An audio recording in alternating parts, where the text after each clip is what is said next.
Honorable Suhaini.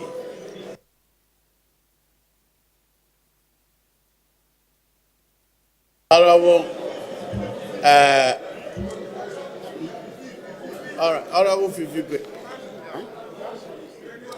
Thank you very much, Mr. Speaker. No, this one. Yeah, Mr. Speaker, I rise to support the motion. And in so doing, Mr. Speaker, let me indicate that we endanger the future of our country when we create the impression as though reduction of taxes per se is going to bring about an expansion of our economy and a transformation of our country. Countries where the highest welfare of citizens has been attained are countries that have proven that they do so by having what you call substantial contribution in taxation. Where personal income tax contribution sometimes in a range of 45 to 50%. Where corporate income tax contributions in a region of 45 to 50%. It's important to appreciate that what it is that we are doing.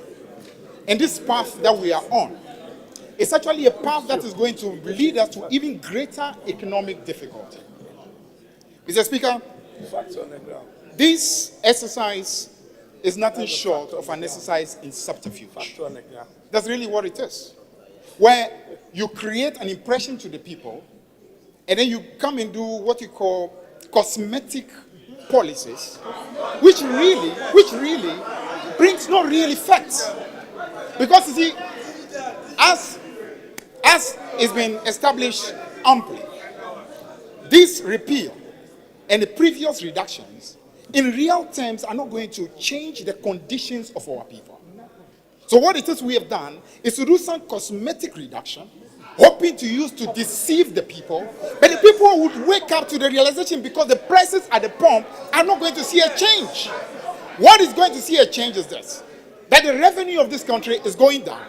And while the revenue is going down, we are making what we call huge promises to spend more of our revenue on consumption, which means that the infrastructure of this country, the real development of this country suffers. And at the end of the day, the same people now become worse off for these populist and very cosmetic policies that are going on. Mr. Speaker, it's important for us to signal that this is not being said by Honorable Majority Leader. Respectfully,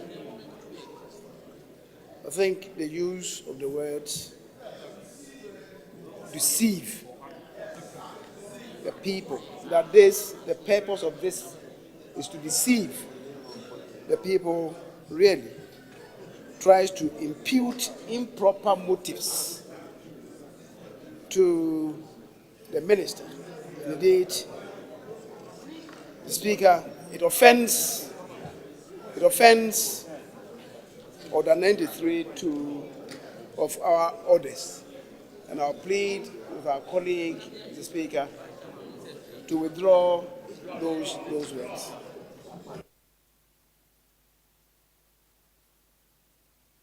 Yeah, Mr. Speaker, thank you very much. Honorable Fifi Kwetey, Yeah. it is an objection that the word to deceive or the phrase offends the rules of our House. Order 93-2.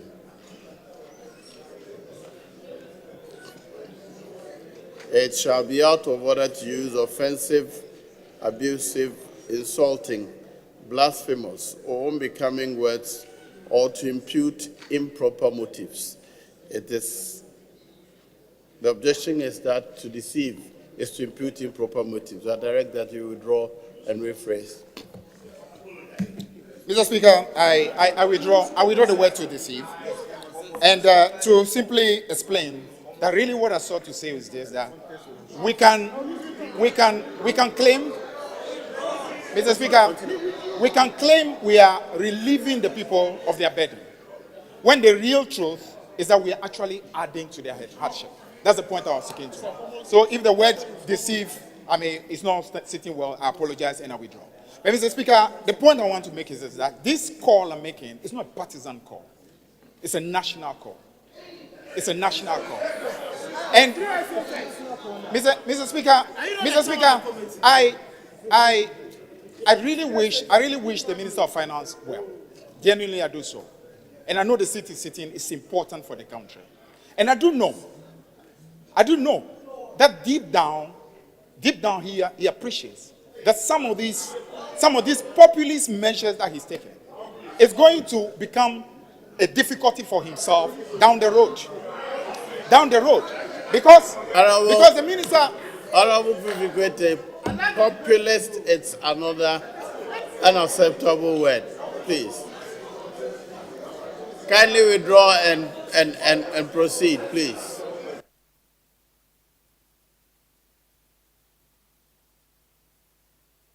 I thought I had ruled that he's out of order with that word already. Yes, Mr. Speaker, but then after the door has been shut, or the use of the words, what did he say? Deceive. He now says populism. Mr. Speaker, I believe that word is both offensive and seeks to impute improper motives. Mr. Speaker, it offends Order 93-2.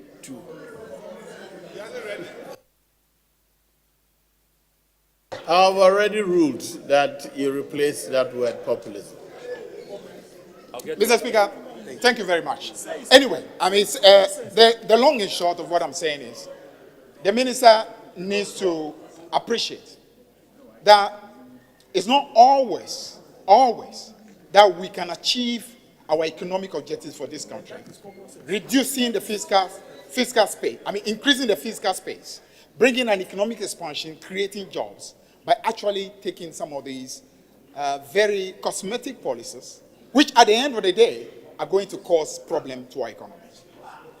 We just want to say as a caution, down the road, we will not be surprised when the same minister comes here and now start talking about reimposition of taxation because he realizes that he has beaten far more than he could chew. Thank you very much, Mr. Speaker.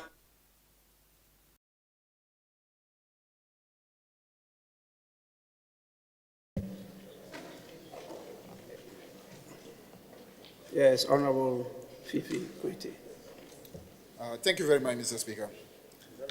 Mr. Speaker, I rise to contribute to the motion that this Honorable House approves a sum of 269,135,747 cedis for the services of the Ministry of Trade and Industry for the year ending 31st December 2017. In doing so, Mr. Speaker, I wish to also explain that this ministry is vital towards a number of initiatives that have been mentioned in the budget. We do appreciate that the most important challenge facing our country today has to do with youth unemployment. And if there is any sector that is going to help to deal substantially with that problem, it will definitely be the ministry in charge of trade and industry. Because industry is clearly where the jobs will be delivered. So therefore, asking that approval be given for this ministry to be able to prosecute its agenda becomes important. But Mr. Speaker, in saying so, we need to bring a number of issues to the front so that we can all interrogate them. In discussing these issues at the committee level, a number of issues were raised. One of those issues that was raised was this, that it looks very difficult to understand how in one breath we are looking at a situation where we can have a very competitive industrial sector and interaction with members and players in this industry show that the biggest challenge facing them today has to do with the importation of goods, especially from different parts of the world, especially coming from China. That has been identified to be the major challenge. Now, if it is that we are looking at a really competitive industrial sector, it means we need to do something to address that challenge. Now, so it becomes a bit of a difficulty to understand how, in one breath, the ministry can be pushing towards having a very strong industrial capacity, while at the same time, this same ministry, in conjunction with the finance ministry, will literally be opening the the floodgate for importation into our country. That was an issue that was brought very strongly at the level of the committee, and I do not think that we actually got the real answers to that. On the issue of one district, one factory, which obviously is a lofty dream, if it is that we can clearly bring it into reality. We also raise issues to the effect that we need, first and foremost, to identify the reason why even existing industries and factories have not done too well. Now, if we simply assume that the problem has to just be with financial constraints, then we may be missing the boat. Because we've been in this country, and we've had a number of initiatives in the past. I remember in the past we had funds that were meant to support businesses, like the Business Assistance Fund, for example. Now, in spite of all these disbursements, there still was not a turnaround. So it simply shows that the problem is not just about money.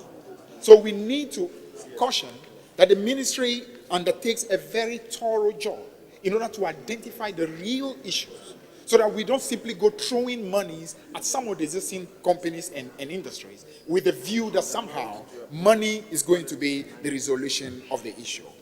One of the issues also that came up to the fore has to do with the issue of IGF, which this ministry clearly over the period has depended on in order to be able to prosecute a lot of his agenda. And of course, with the recent development relating to the capping of even the IGF, we do anticipate that there's going to be some difficulty. That's why it would have been good when the issue of IGF was raised earlier. It would have been good to possibly maybe hear from some of the ministers on the other side, clearly also urging for some caution.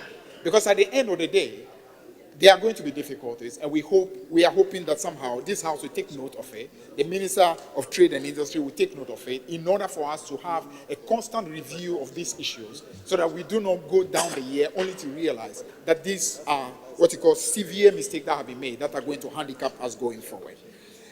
Gratis was one of those institutions that came with the minister, and clearly, showed us the capacities they have and the ability they have to really play a very substantial role as far as the industrial sector of this country was concerned.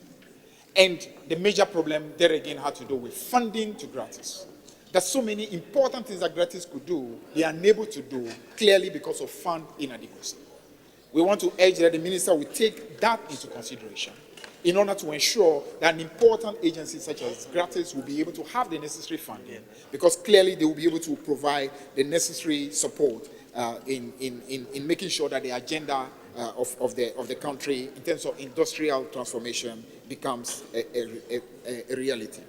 So in concluding, let me just add my voice to the call that this House approves the sum of 269,135,747 cedis for the services of the Ministry of Trade and Industry for the year ending 31st December 2017, and urge the minister to try every possible best to rise to the challenge, because the youth of our country will be looking forward to seeing how things can be delivered in order for them to see some real change as far as the unemployment situation in our country is concerned. Thank you very much, Mr. Speaker.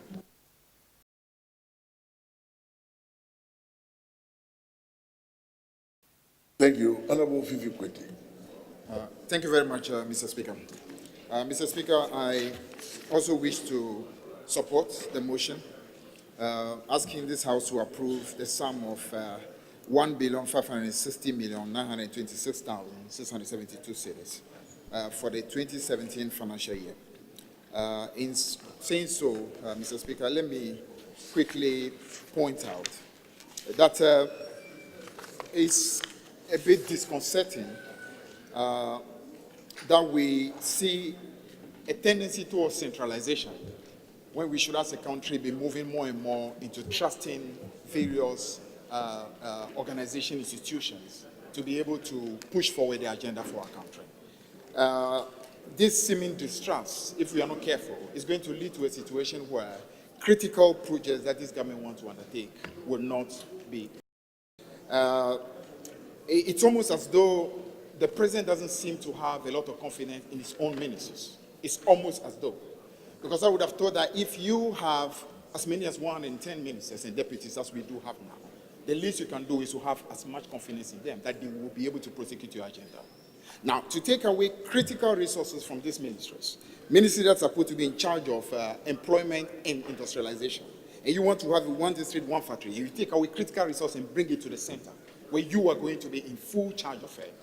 It simply shows that you are not having a lot of confidence in your own ministers. And that is, causes quite a lot of difficulty. The other thing has to do with the whole issue of distrust. Distrust because, you see, when you were on the campaign trail, you spoke to this country and created a clear impression that you wanted to bring one district, one factory. That was one promise. You wanted to ensure that for every constituency, $1 million was made available. Now you take over power, only to now be telling the country that really what it is you have is $1 million for every constituency. And out of $1 million, you are now going to have one district, one factory. You are now going to have one dam, one village, and all that kind of. It amounts to really, taking the country for a ride. And we should not encourage this going into the future. These are very important initiatives, and if they could be achieved, the country clearly will be better served. But if you start already from a position where you are really not being very forthright to the people, it clearly is going to create difficulty. Mr. Speaker, it's important to appreciate that the point raised earlier by Honorable Atufosi. Honorable Minister. Thank you, Right Honorable Speaker. Honorable Speaker, 2 words: mistrust. He started by saying mistrust and distrust. And now he said we are not being forthright. Mr. Speaker, I can say on this, in the floor of this House, that nowhere in MPP manifesto did we say one district, one factory will be achieved in one budget. Nowhere in the MPP manifesto did we say $1 million would not be done. Mr. Speaker, to say that we have deceived the people of Ghana is imputing ill motive. He should withdraw and apologize to the House for imputing ill motive. Honorable member, deception necessarily implies ill motive if you withdraw and proceed. Thank you very much, Mr. Speaker. Mr. Speaker, if it is, comes across that way, I withdraw that. But the point needs to be stressed. Please proceed. Yeah, the point needs to be stressed, Mr. Speaker, that it's important for us at every moment to try to be very forthright in everything we do. If you create, because that's the truth, if you create impression that you actually going to do a number of different projects, each of them having different costs, attached to them, and then you come and simply come and say that, it is actually one thing you meant that is going to be split into several, you actually were not being forthright to the people of Ghana. And that needs to be stressed. Yes. Yeah, you are not being forthright. It's not an insult. It's simply the truth that what is said to the people. And Mr. Speaker, if I can just make a reference to the budget statement. Thank you, Mr. Speaker. Mr. Speaker, my honorable colleague who is just speaking wants to draw some of us into an area he should dare not lead us. Mr. Speaker.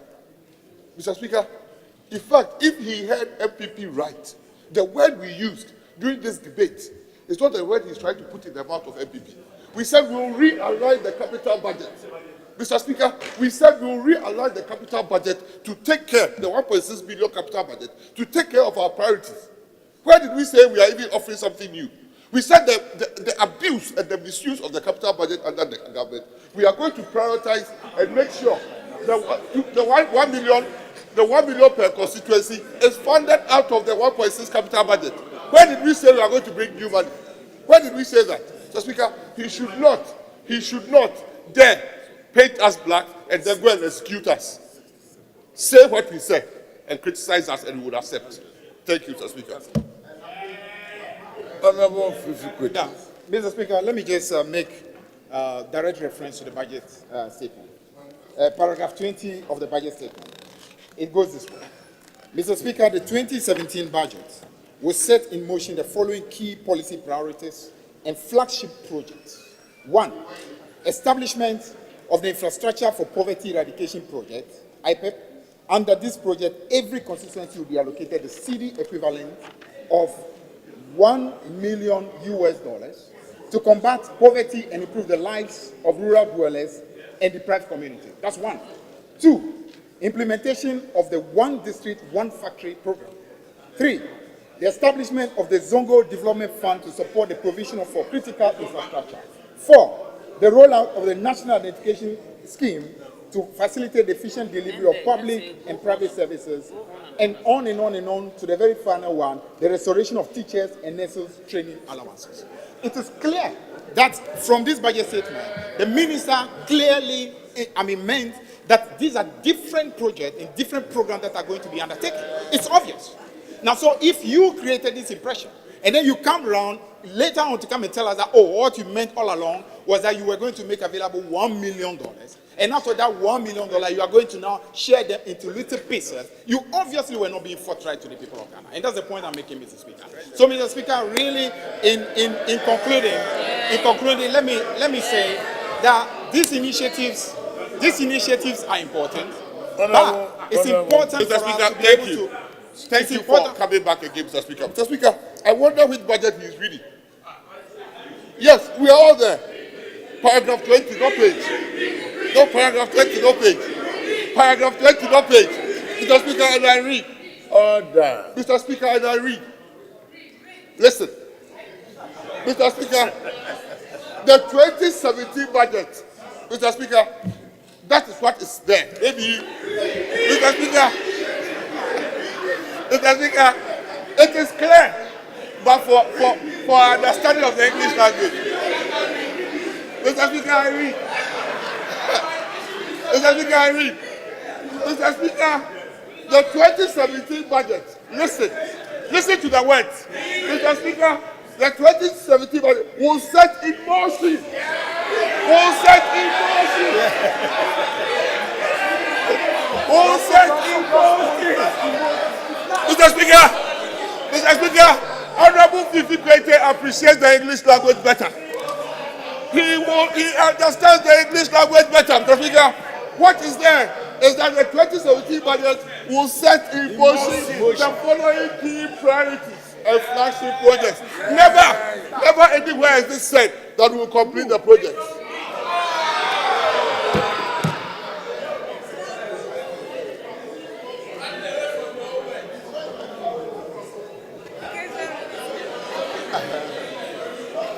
Thank you very much, Mr. Speaker.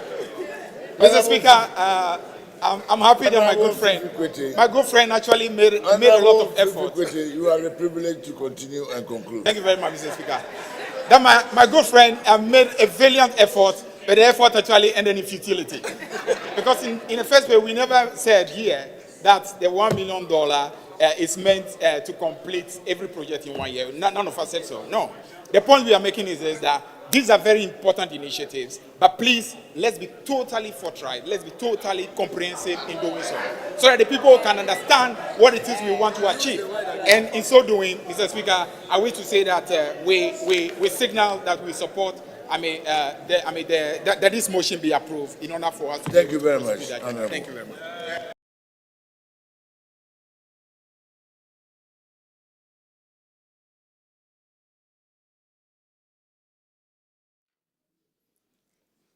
Honorable members, statements.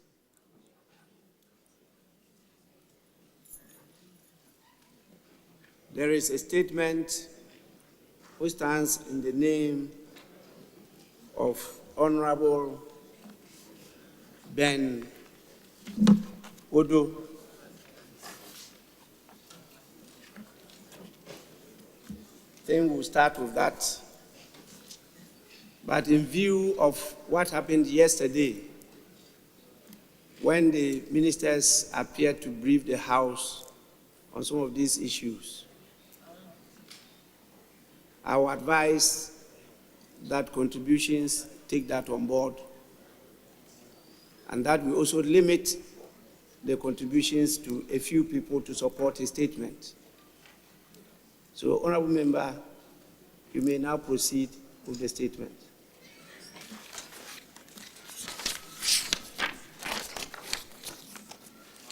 Mr. Speaker, I thank you for offering me this big platform to once more cry out to Ghanaians against atrocities which continue to be meted out by Ghanaians to their fellow Ghanaians under inexcusable circumstances.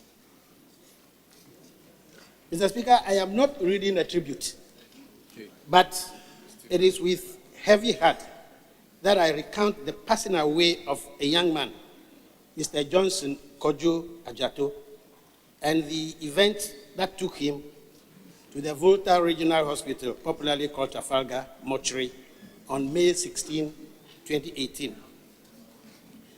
Mr. Kwame Asante owns a drinking bar in Some Down, a suburb of Ho, curiously named Virgin Spot. The spot attracts area residents who patronize the place to cool off after the day's activities. Kpodo paid a visit on Tuesday, May 15, 2018, for the usual relaxation and met other hangers-on. He chanced on a glass of star beer on one of their tables and decided to take liberties with the contents. In a moment, Police Constable Bright Afrifa, with registration number 54270 of the Ghana Police Service, Volta Regional Command Visibility Unit, came up to claim ownership of the beer. Overangered by the attempt by Kpodo to wrongfully appropriate his beer, Police Officer Bright Afrifa pounced on the late Mr. Kpodo and delivered unto him hefty blows, fell and stamped him, rendering him unconscious. This he did against all forms of intervention by fellows at the scene. Finally, he dumped the victim outside the spot, leaving him helpless and gasping for breath.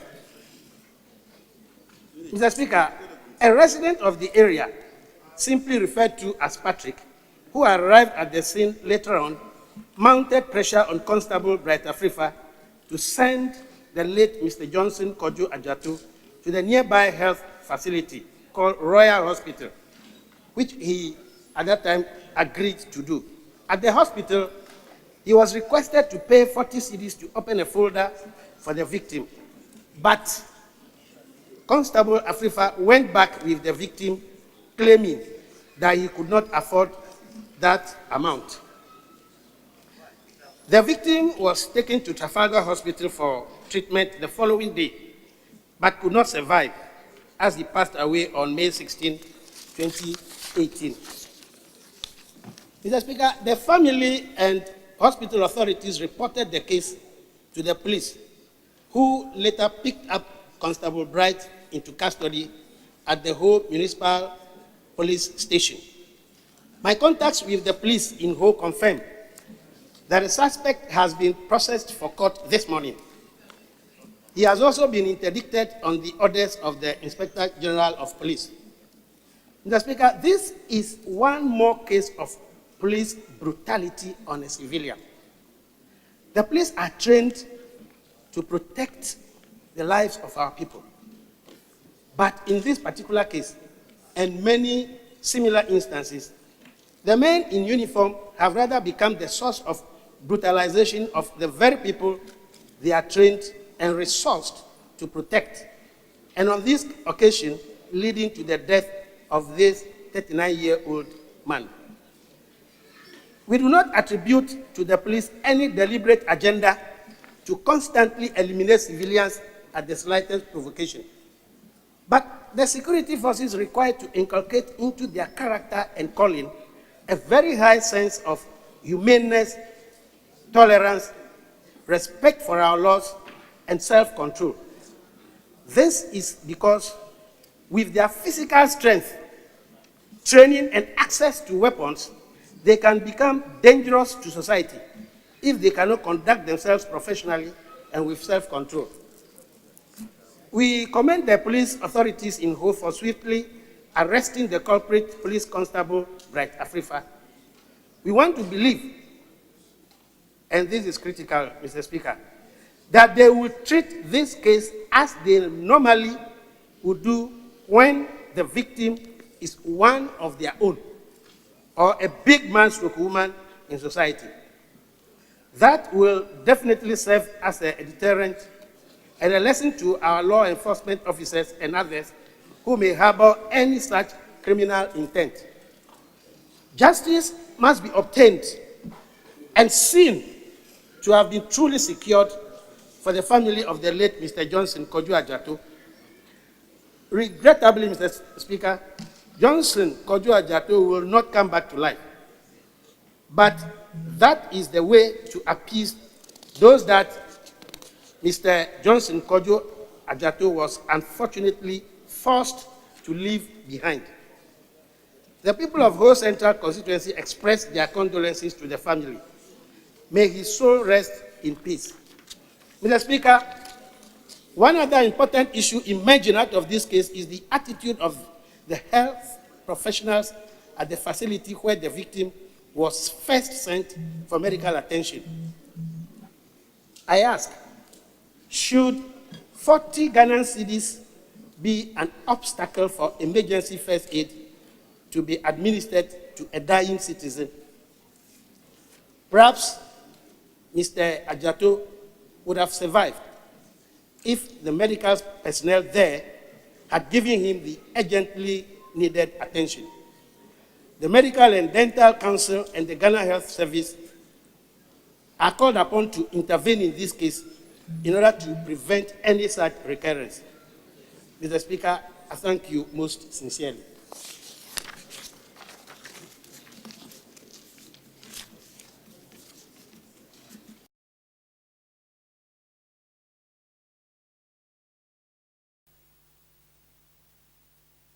Yes, Honorable Kpodo. Thank you, Mr. Speaker. I rise to support the motion. Second. No, yeah, second. I rise to support the motion. Second. He has already seconded it. Why are you? I defer it to you. Mr. Speaker, I rise to second the motion to approve this concessionary loan from the African Development Bank towards the implementation of the sanitation program for the Greater Accra region. Mr. Speaker, the support stems from the fact that the loan is a concessionary one, and the conditions are really very favorable.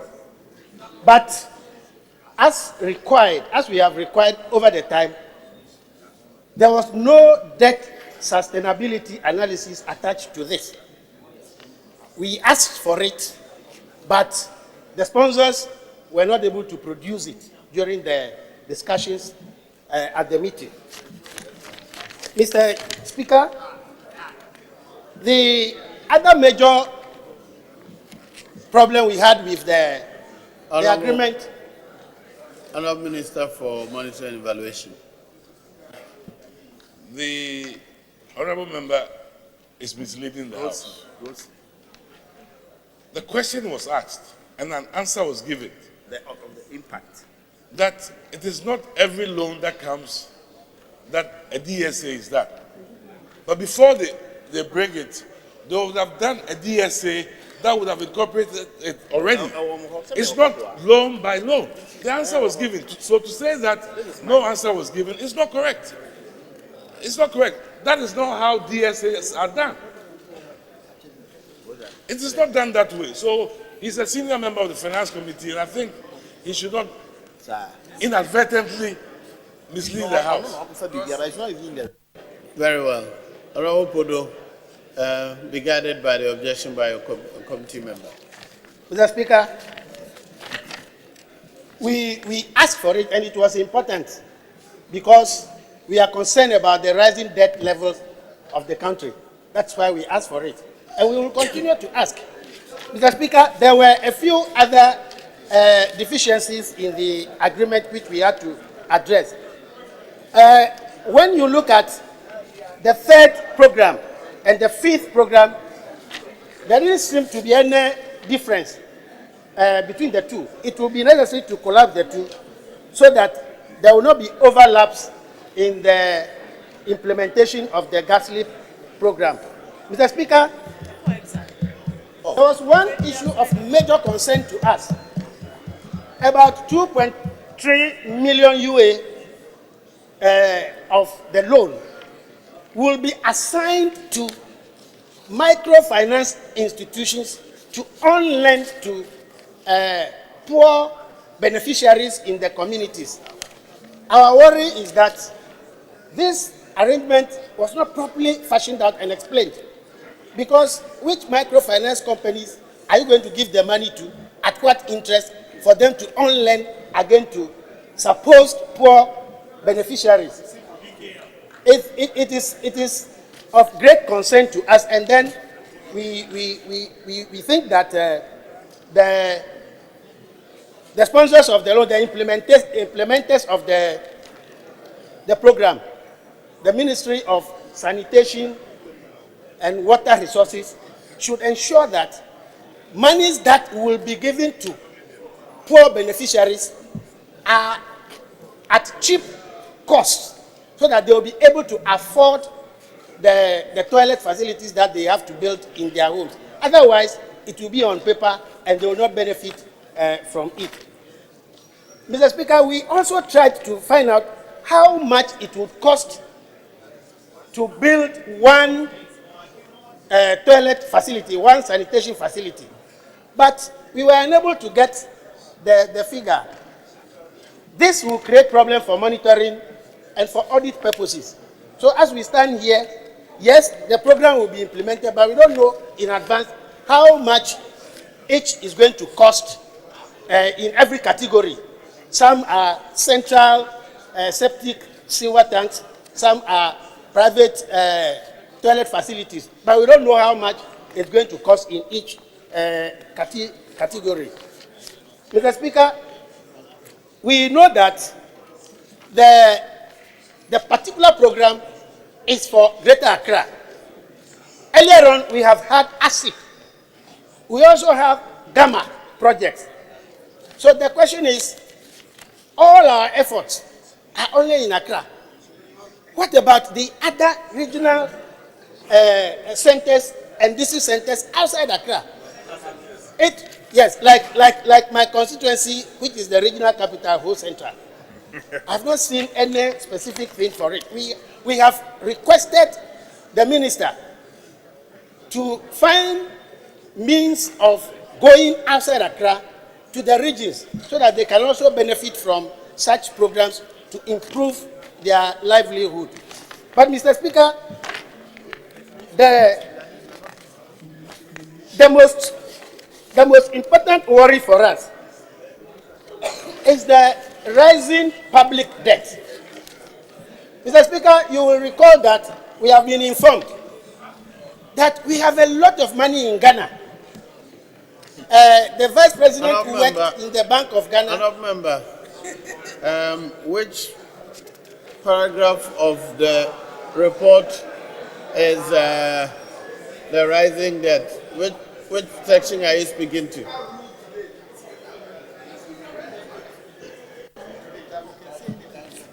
Mr. Speaker, I think it is public knowledge that we have been informed that there's a lot of money in Ghana and we will not borrow.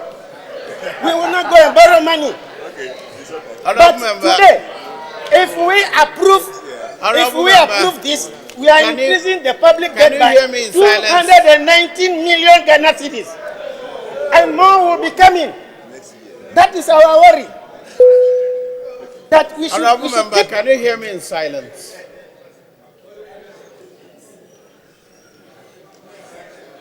The Speaker ruled today that if you have matters outside the report, don't second it. But if you're moving the motion as the leader, or the committee chairman, or the ranking member seconding it, then you stick to the report. That ruling is still binding, and that is what I would enforce. I direct you to restrict yourself to the report. Tomorrow, if you have another opportunity, then you remove yourself from seconding it so you can do the other things.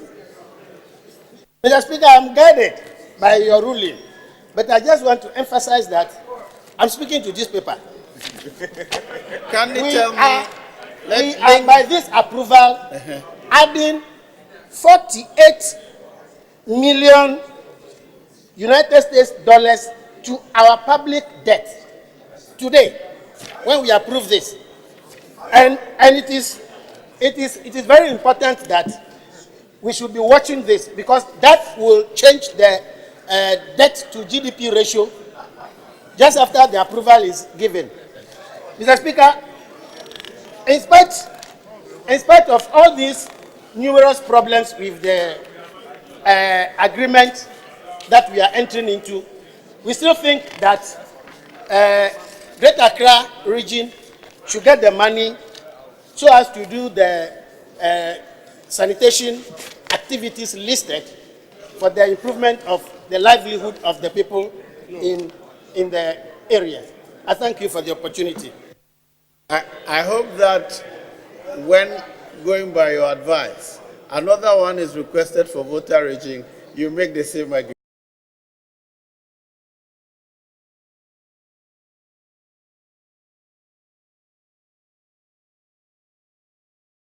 Mr. Speaker, we've been in this house for a very long time, and we know that most agreement that comes to this house comes with drawings, sometimes comes with drawings and detailed bills of quantities. I have been in this house for a very long time, and not with a loan. We look at it, joint committee. When the STS came, it came with designs and other things. When other estimates came, it came with it. Mr. Speaker, are you addressing me? But answer me. Mr. Can you answer me? Mr. Speaker, so what was referred to the committee, the joint committees? Was it a loan agreement or a construction agreement? Mr. Speaker, it was a loan agreement, but that is why there was a joint committee, the Western Housing Committee. It was referred to joint committee, the Western Housing Committee and Finance Committee. If we were to be left with only the contract, the condition, then we would have left it for them. But the Speaker thought it wise that, yes, we need the expertise from the Western Housing Committee. That's why he referred it to the joint committee, Mr. Speaker. Mr. Speaker, so over there, we were looking at the details. We wanted to look at the details. Whether the details will be compatible to even our environment, we do not know. Mr. Speaker, this was our observation. Thank you so much, but the project is good.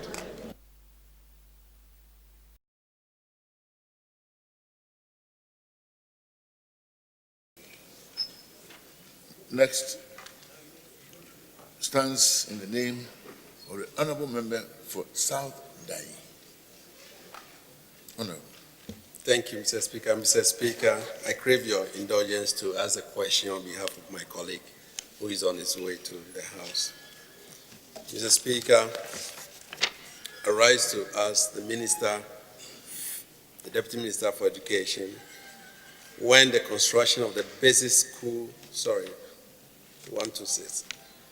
when a new Board of Governors will be inaugurated for the Government Training College, Piki, as the old board has been dissolved since January 2017. Thank you, Mr. Speaker. Thank you. Honorable Minister.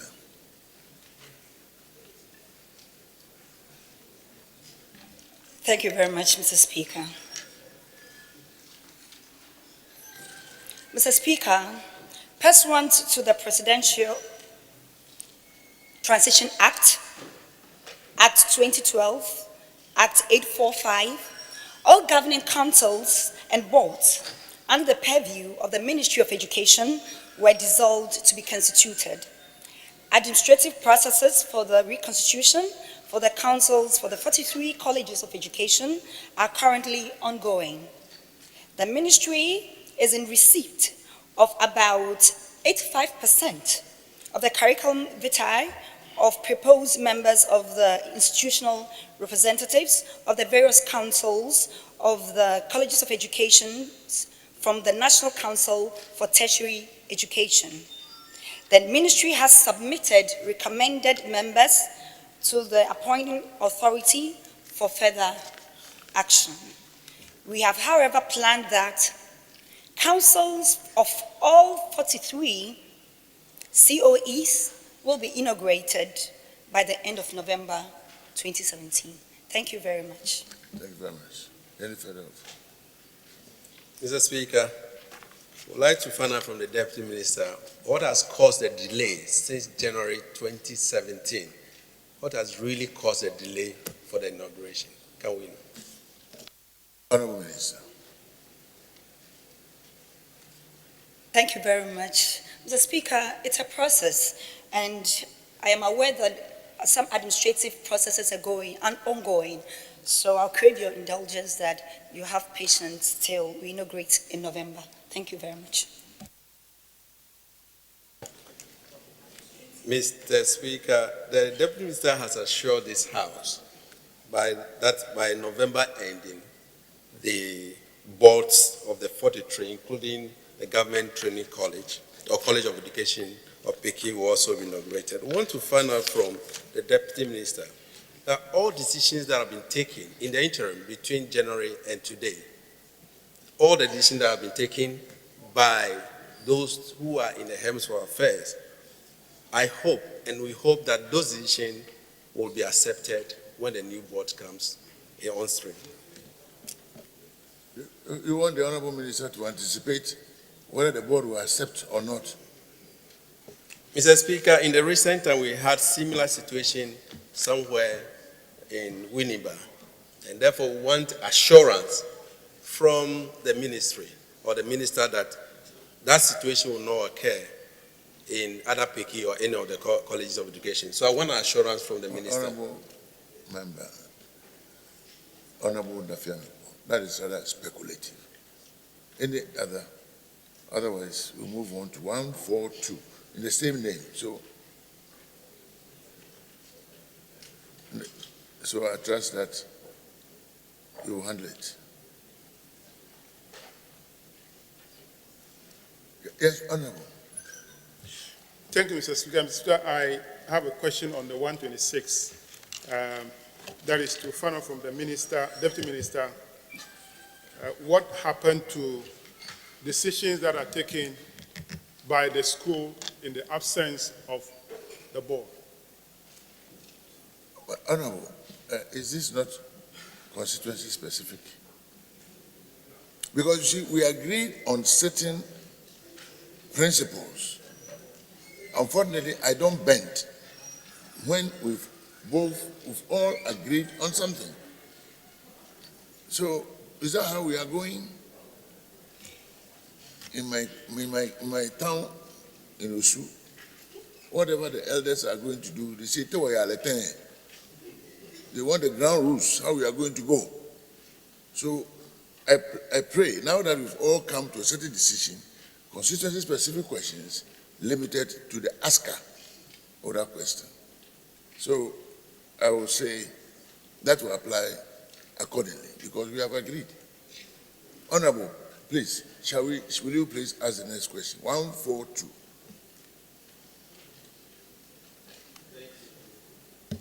Thank you, Right Honorable Speaker.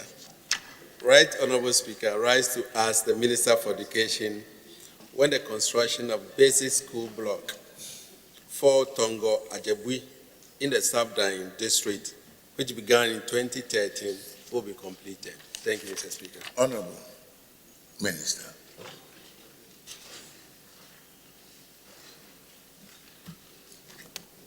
Thank you very much, Mr. Speaker. Mr. Speaker, the project at Tongo Ajebui, forgive me if I don't pronounce it well, in the South Day district of the Volta region was initiated by the District Assembly in 2017 in contract sum of 88,500 to Messrs. Glad Pana Company Limited. The contractor, despite the challenge of assessing the site, was able to complete the substructure of the project. Information gathered by the ministry indicates that the Assembly does not have enough resources to complete the project and has asked for support to complete it. The ministry will engage GetFund on the matter for speedy resolution. Thank you very much. Thank you very much. Honorable Minister.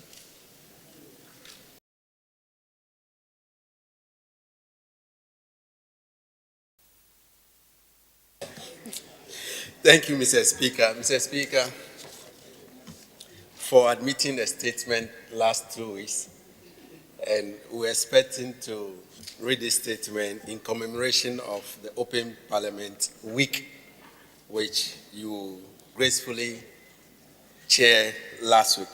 But Mr. Speaker, thank you for the opportunity to present a statement on this day of commemoration of Global Legislative Openness Week throughout the world. The Global Legislative Openness Week, that's GLOW, this year fell on the week of November 20th to 30th, 2017. This week is set aside for all legislatures globally to celebrate the strenuous efforts by parliaments all over the world and parliamentary monitoring organization, PMOs, to make legislative more transparent, open, and accountable and responsive to the citizens. It is also an occasion to take sober reflection on what could be done to advance parliamentary openness, transparency, accountability for the benefit of citizens. Mr. Speaker, we are pleased on this occasion and want to congratulate the leadership and all members of Parliament and commend the House for the great effort in strengthening the openness of Parliament and making Parliament close to its citizens. As a member of the Open Parliament Partnership Legislative Openness Working Group and the Open Parliament Community, we commend the House for the remarkable effort to put in place the strengthening Parliament to be more open, transparent, and accountable to the people of Ghana. Already, the Parliament of Ghana has rules and procedures that foster an enabling environment, guaranteeing Ghanaians the right to Parliament to observe proceedings, as you can see, and acquire parliamentary information. In Parliament, no law is passed without input from the public, particularly the parliamentary monitoring groups and individual citizens. Committees regularly conduct public hearings on issues, and some committee meetings are open to the public, as in the case of the Public Accounts Committee, the Appointment Committee, and recently the Government Assurance Committee. Furthermore, Mr. Speaker, the leadership do regular interaction with citizens on the business of the House before and after each session through events such as Crystal Ball Series, Media and Speakers Forum, Breakfast Forum.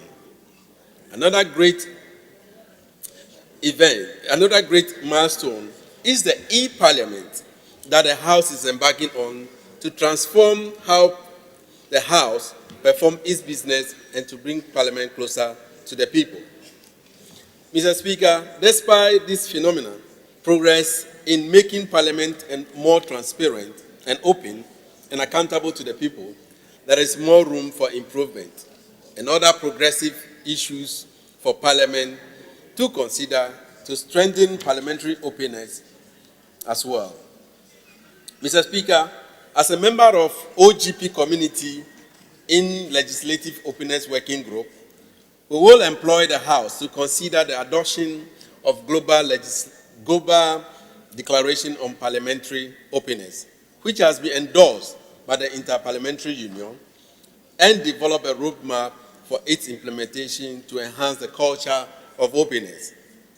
Mr. Speaker, research conducted by one civil society, CDD Ghana, on enhancing transparency in African Parliament, the African Parliamentary Monitoring Organization, in 2015 has shown that with the onset of open government partnership, and especially for countries like ours in Ghana, we have signed on to OGP.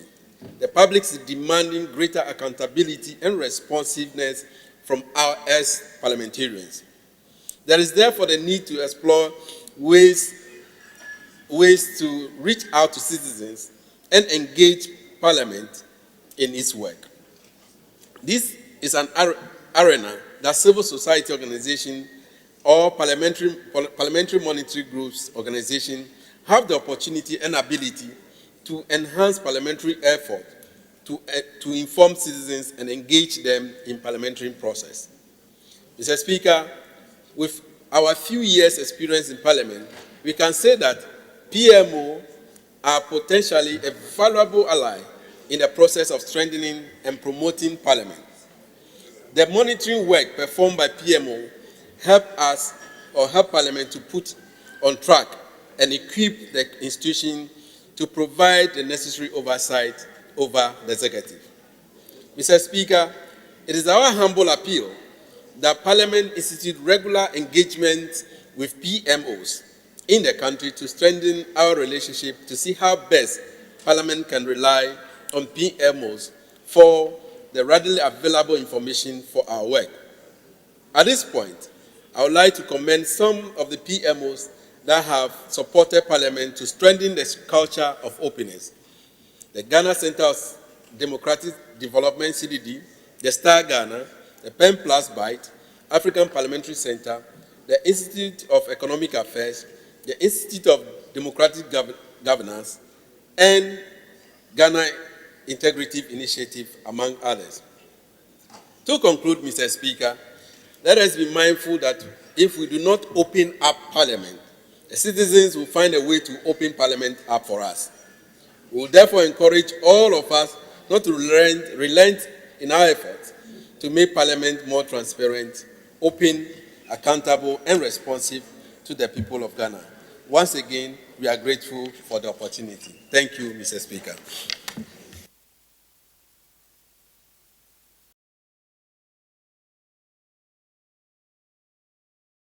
Ranking member.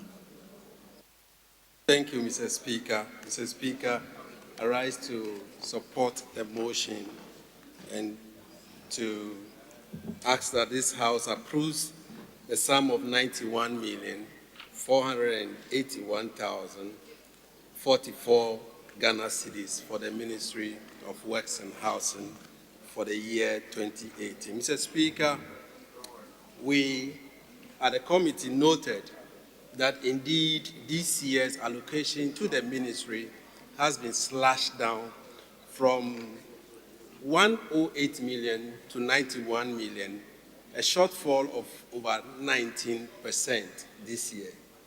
Mr. Speaker, if we all agree that this is an infrastructure ministry that's supposed to add and also has its objective, if you permit me to read, one of the objectives of this ministry is to promote proactive planning for disaster prevention and mitigation. Mr. Speaker, that is one of the objectives of this ministry. The other objective, Mr. Speaker, is to provide adequate, safe source of quality and affordable housing. And Mr. Speaker, we know in this country, and we have said it over and over, that the housing deficit is alarming. And we have infrastructure deficit. Vis-a-vis when you go to our coastal areas, we needed to do some work at the coastal area, the marine areas. Unfortunately, this ministry has not seen an appreciable increase in their budgetary allocation. And that is a source of worry to us as a committee. Mr. Speaker, one of the things we've noticed is that the ministry has been able to raise a lot of internally generated funds. Permit me, Mr. Speaker, from the minister's report that he gave to the committee, the ministry this year, has been able to raise over 10 million Ghana cedis, 10,097,145 Ghana cedis as internally generated funds from their own initial projection of 8,269,732 Ghana, an increase of 122% of what they have projected, Mr. Speaker. If a ministry can raise that money, and Mr. Speaker, to our surprise, only 170,000 was released to the ministry out of this amount. If the ministry, through its own genuity, they are able to raise money from contractors, registration, and other activities of over 10 million, And out of that 10 million, you gave the ministry only 174,000 cedis to do what? And with that, you have even decreased, you have reduced their budgetary allocation. Mr. Speaker, what do you want this ministry to do? How can we achieve our objectives? That is the question we are asking. And with this few words, Mr. Speaker, we want to plead with the Minister of Finance to increase the allocation. Otherwise, then we have to as well close down that ministry because we don't see what they'll be doing there. Currently, the ministry owes, Mr. Speaker, permit me, the ministry owes contractors to the tune of $1 billion, that's on page 13. 1,174,220,640.59 Ghana cedis. That's how much the ministry owes contractors. And we expect contractors to work. How are they going to work when they are being owed and they don't have money to go to site? Mr. Speaker, with these few words, we are pleading to the Ministry of Finance to look into the affairs of the Ministry of Works and Housing. Thank you, Mr. Speaker.